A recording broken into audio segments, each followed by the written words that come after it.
Sindaco Biz, sono iniziate le opere di demolizione qui in piazza Cordignano dell'immobile dismesso. E come è nato il progetto di acquisto e poi della successiva demolizione che cambierà il volto alla piazza e alla viabilità di Cordignano? Ma è una idea che ho portato avanti io fin dall'inizio del mandato, di cercare di riqualificare il centro di Cordignano.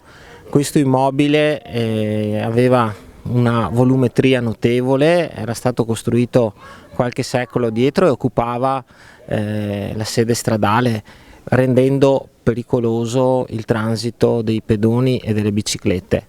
Quindi è iniziata una trattativa con la proprietà, con la signora Sivilotti, che ringrazio perché nel corso di questa trattativa siamo partiti da un importo che era molto importante per il comune, ma poi è stata, anche lei si è resa, diciamo, sensibile alle esigenze della comunità e quindi questo prezzo è sceso notevolmente.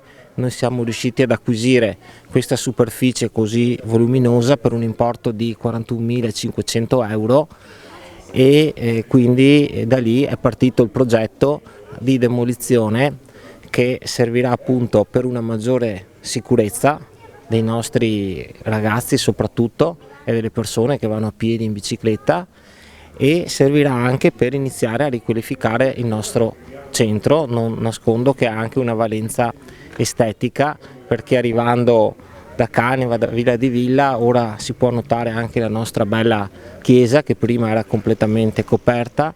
Si potrà migliorare la viabilità perché qui, mentre ora si poteva solo entrare, poi le auto potranno anche uscire andando in direzione appunto Villa di Villa o Caneva, e il fatto di avere una maggiore viabilità nella parte posteriore ci consentirà di ricavare dello spazio davanti per allargare il sagrato della chiesa. Questo sarà uno step successivo che riguarderà la prossima amministrazione.